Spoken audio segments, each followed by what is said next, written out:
Well, I wasn't expecting to come home with a keyboard today. I went for a snack run at Target on my way home from classes. Um, Turns out they're selling keyboards now. So it's not Target brand, but you know they're selling these. They're about $24 a piece. I decided I wanted to try it because it's not that expensive. I don't even know if the cable is detachable.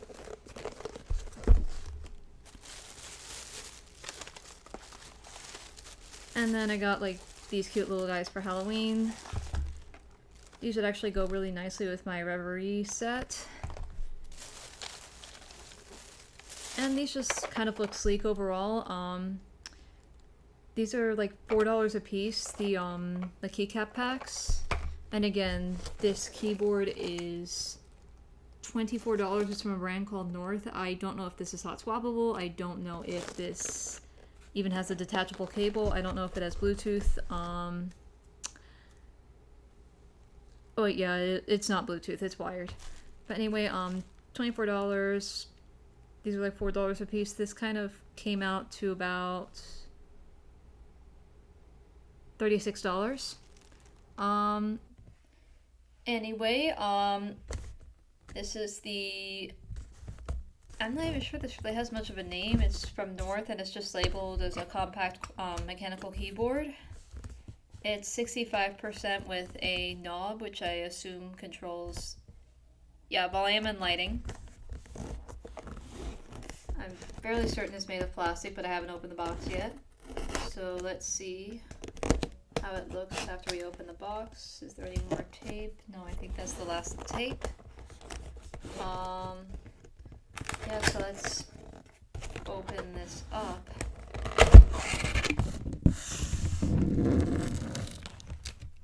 I accidentally tore the box, so good luck to me if I want to return this.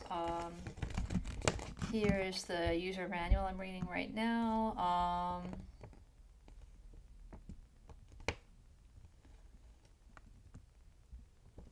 So this is wired only.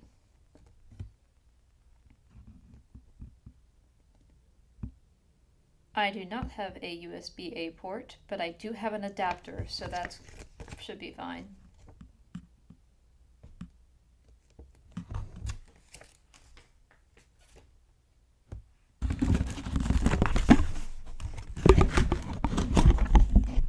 And the cable is not detachable, unfortunately. So this is definitely not the nicest of keyboards. It's $24. It's not going to be super nice. But anyway, let me get this box out of the way.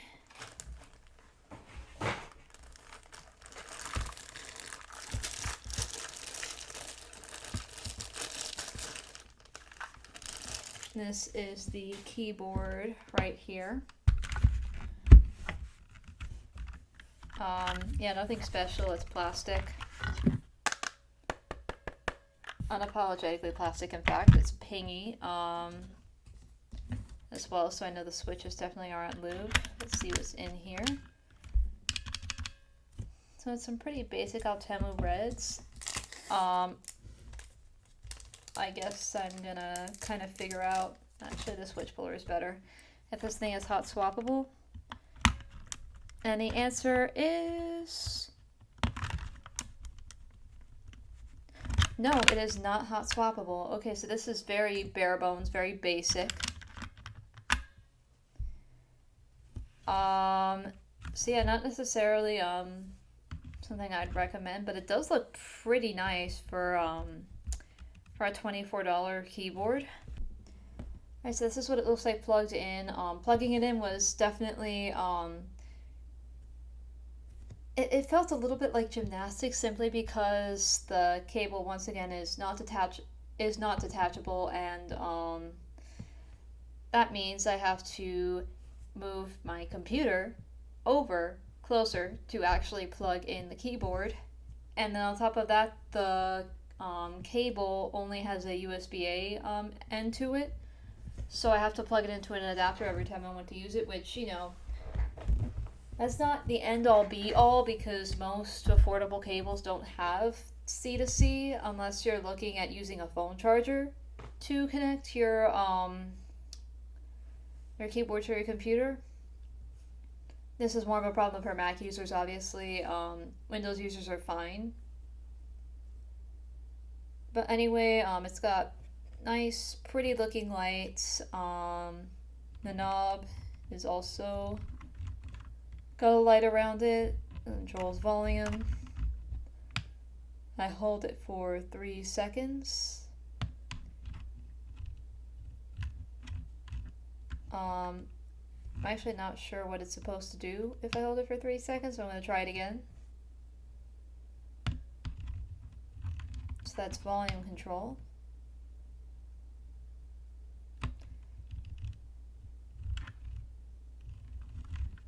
Apparently this is supposed to work as lighting control. I'm not entirely sure how successful that is. That was my cushion, not me.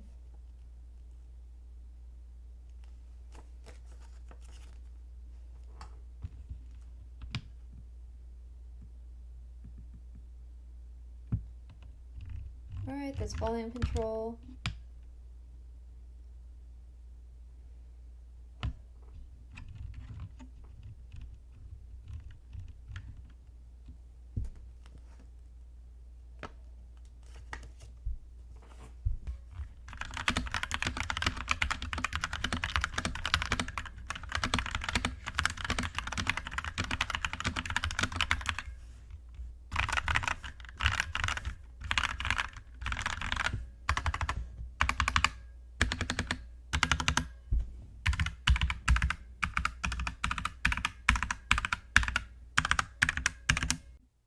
Anyway, here's the first set of decorative keycaps. It's a orange escape and space bar. You got a black cat, a pumpkin, and you got like a little ghost. Yeah, so the keyboard actually, it doesn't necessarily sound like something you're gonna see on TikTok, but the stuff you see on TikTok is 70 plus. Actually, no. I've tried some pretty affordable keyboards that sound really good. But for the most part, the stuff you see on TikTok is going to be somewhere in the $80 to $5,000 range. Okay, 5,000 is a bit much, but I have seen keyboards that go for 3,000. That's something I have seen. 5,000 is an exaggeration, but you get the point. Most of the keyboards you see on TikTok are expensive. For reference, this one, my QK 65 version 2, this thing literally cost me, I think, $250, and that's on the lower end for most of these custom keyboards.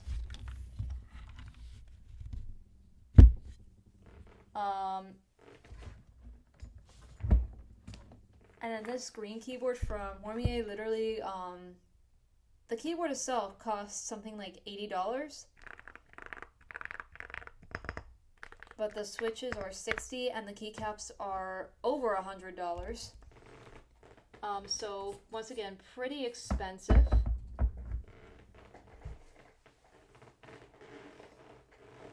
And then of course there is my $130 Black & Echo 60,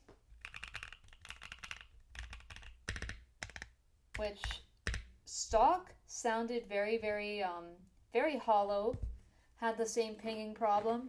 I had to mod the crap out of this board for it to sound even remotely decent. So, honestly, the sound isn't that bad considering it's $24. If you have a Windows computer, this one's perfect for you because the cable's not detachable, but the cable has a USB-A. I don't know if this is the male or female side because I am stupid. But it fits into your computer, unlike with mine where you actually have to get an adapter to plug it in. I would rate this keyboard itself, I'd say like a 4.5 out of 10 for sound, a 1 out of 10 for the fact that the, like for portability because the cable can't be taken out. I'd say a 9 out of 10 for the lighting. I've never really seen lighting effects like that before, so that was really cool. Like a 6 out of 10 for aesthetics, although I wish the keycaps weren't shine through or double shine ABS, but again, you get what you pay for. And then overall, I think I would give it like a 6 out of 10. Then because I've already like finished reviewing the keyboard itself, here is the second set of decorative keycaps. And I picked these out because I think they're going to go very well with my Reverie set from Canon Keys. And then there's the spacebar and escape key and the unfortunately useless keycap puller in the back. Let me try these out. So the first one is like a crescent moon with a cloud.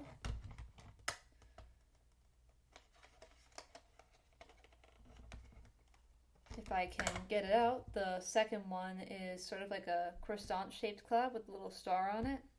At least it looks like a croissant to me. Okay, yeah, it goes this way. And then the third keycap is like a little shooting star.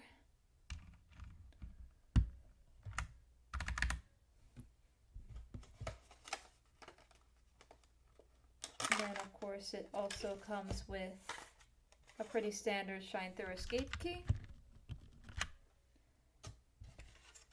And an equally standard shine through spacebar.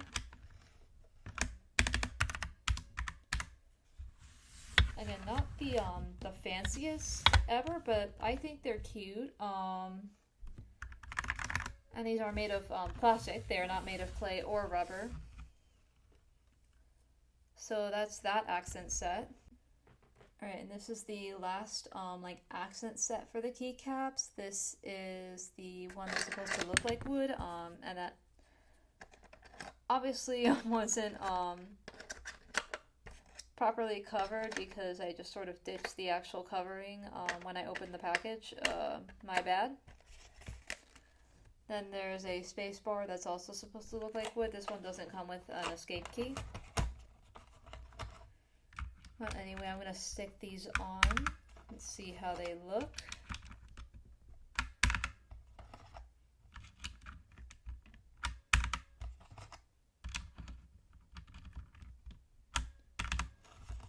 Those are the arrows.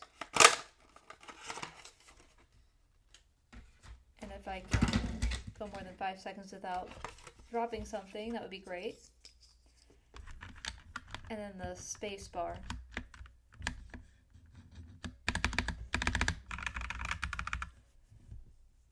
So that's those accent keys, and that's pretty much it. But anyway, for now I'm going to be using the Halloween keycap sets, like the accent one, just because I am planning to switch out the theme of my setup for the fall once I finish the 180 something pages of reading that I have due tomorrow that I haven't even gotten a third of the way through yet. But anyway, this is what I'll be taking my notes on for the readings, because I need to get started on them as soon as I shut this camera off.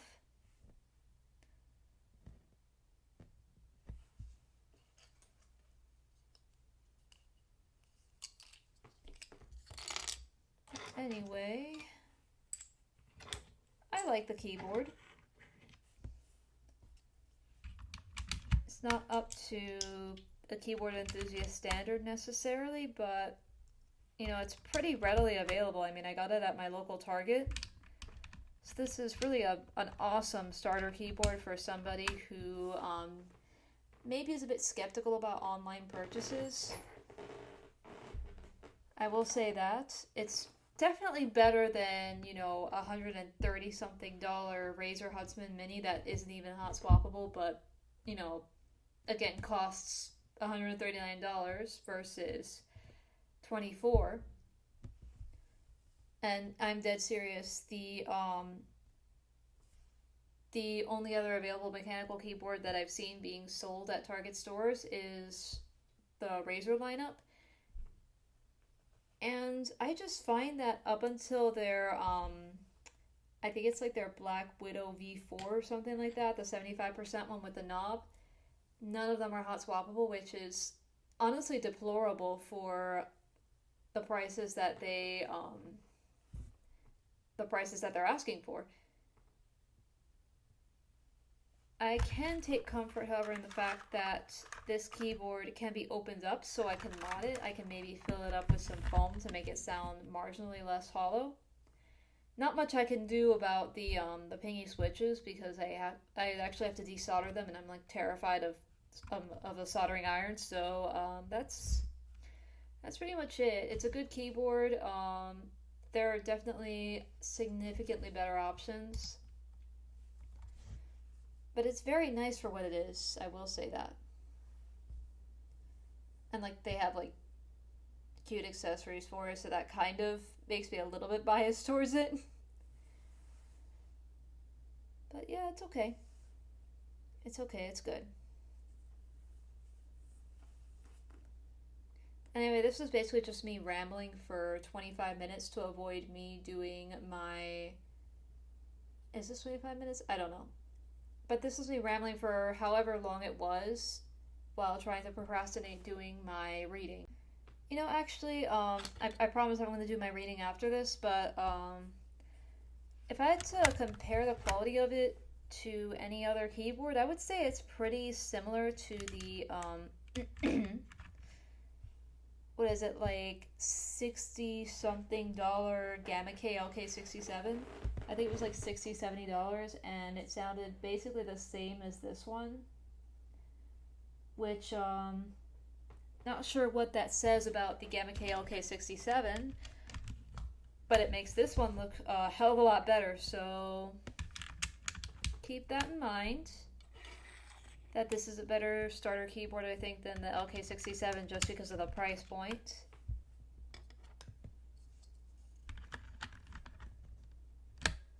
And then I'm going to put the Halloween one back on, but I do still have to record the Instagram Reel version of this video, so I'm going to go ahead and do that.